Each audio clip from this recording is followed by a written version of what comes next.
June 8th. My life has taken another turn again.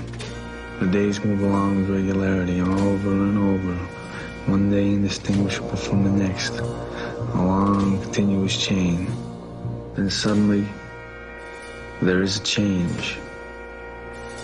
Taxi Driver is a psychological thriller drama film released by Columbia Pictures on February 8, 1976.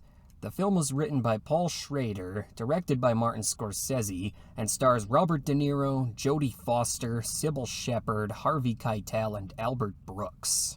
It's safe to say that even casual moviegoers will recognize names like Scorsese, De Niro, and Foster, with all these folks being highly accomplished in their own right. It's also likely safe to say that Taxi Driver was a major turning point in the careers of all these people, being considered one of the greatest films ever made, with the cherry on the proverbial sundae being the creation of the "you talking to me" scene. Now, as much as you gotta love iconic and quotable moments that stay with you forever, we can't be too quick to forget that there's about 113 other moments attached to this movie. In this review, I'm talking to you about this sucker punch of a character study and determining if it's a worthwhile addition to the Wall of Fame. Just as a warning to those of you who haven't seen this movie, there will be major spoilers ahead. If you still want to see the movie for yourself, please click off the video now. Now, without further ado, let's get into it. Taxi Driver's story follows 26-year-old former Marine Travis Bickle, an insomniac who patrols the streets of New York with his taxi by night and vents his frustrations with the world to his diary by day.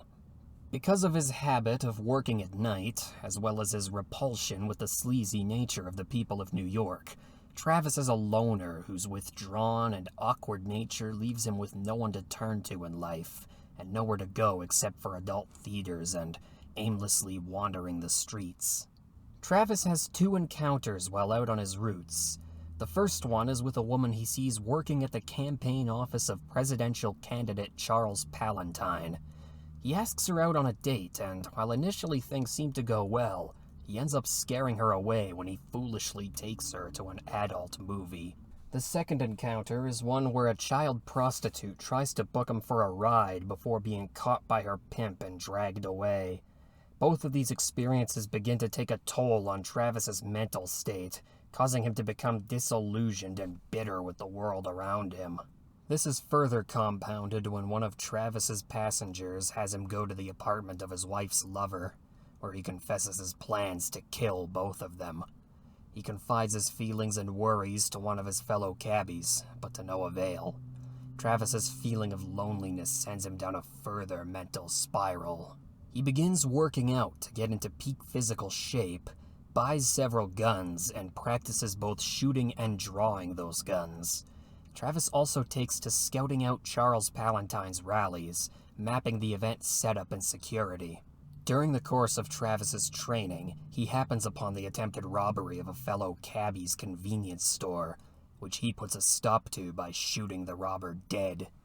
Following this, Travis ends up finding the prostitute who had tried to get away in his cab weeks prior. He begins a strange friendship with the girl named Iris, where he pleads with her to get out of the business and go back home where she belongs.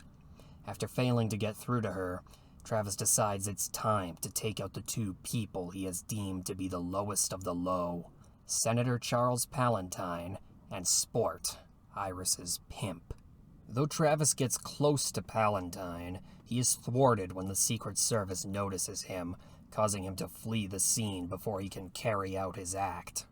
Later that night, Travis returns to the building where Iris works, getting into a shootout with the people inside. Though Travis is wounded, he successfully kills Sport, the building's bouncer, and Iris's client. But when the shootout is over and he turns the gun on himself, he is out of ammunition. Travis sits back as the police enter the building, miming the motion of shooting himself in the head when they find him. The movie concludes with Travis being labeled a hero in the local newspaper. Iris returns home to Pittsburgh, and Travis ends up giving a ride to Betsy in his taxi, which he refuses to charge her for. The final shots of the movie see Travis looking back in his taxi's rearview mirror with a look of distress on his face. Okay, to be totally honest, there's a bit to unpack with this movie, because it's a very well-made movie.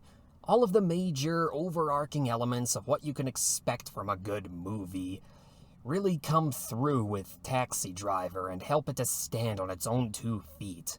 But it's also a bit laborious at times. It ambles around for about 2/3 of its runtime without really doing anything until the last act of the movie. Many will say that that's the point of the movie, to invite us into the headspace of someone who is isolated and going nowhere in life. And while you have to commend the film's commitment to giving a gritty and honest view of what that could look like, it's also worth mentioning that the film's strengths also act as its weaknesses. To start with some positives, let's take a look at the camera work. The tracking shots panning through the streets of New York at night, taking in the bright neon lights, the littered streets, and the colorful assortment of people wandering those streets, creates a unique atmosphere that complements the seedy tone of New York after dark very nicely.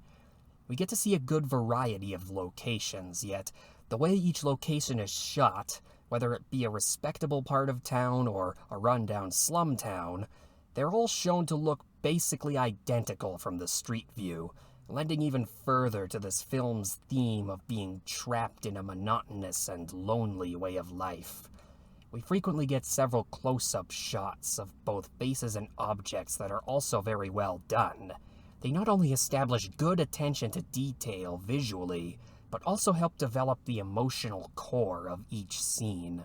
The musical score is also very well done, with the music fluxing between 2 rhythms, the first being a smooth and easy saxophone piece, and the second being a taut and twisted symphony of drum beats and trumpets. These 2 styles, in the context of their respective scenes, work as a means of illustrating Travis's mindset, with the smooth rhythm personifying moments where he's feeling melancholy and content, while the more chaotic symphony displays Travis in moments of anger or mental deterioration. The acting on display here is pretty solid, with most of the interactions you see feeling like ones you could have or witness in the real world. Apparently, good amounts of that can be attributed to improv on the actors' parts, which helps make scenes like Tom and Betsy's interactions, Travis and Betsy's diner date, and the infamous "you talking to me" scene that much more lively and impressive. So with good camera work, soundtrack, acting, and dialogue, you've got all the pieces to make a good and memorable movie. So why would someone, especially someone who doesn't usually go out of their way to dissect movies, have reason to be critical of it? Well, with the number of things that this movie gets right, there's still a couple of very important things that it gets wrong. And even to somebody who's caught in the inattentive haze of beer and chips on the couch, they can still pick up on those issues pretty quickly. The movie has a major problem with pacing. A lot of the stylish and visually striking colors and camera angles that make this movie unique end up being a bit of a detriment to the film's structure. A lot of those visual scenes are supposed to be the filler that carries you from one major plot point to the next, and while it's certainly nice to look at, it can sometimes feel like you're watching uncut footage from a GoPro. The transitions between scenes can also be pretty jumpy. One minute you're watching Travis walking down the street taking a swig of his special soda, and then the next he's in his taxi driving around. The most apparent instance of this is when Travis is buying his guns from the traveling salesman. As soon as the deal's been wrapped up and he's packing up to leave, the scene jumps to him working out in his apartment preparing to take on the world.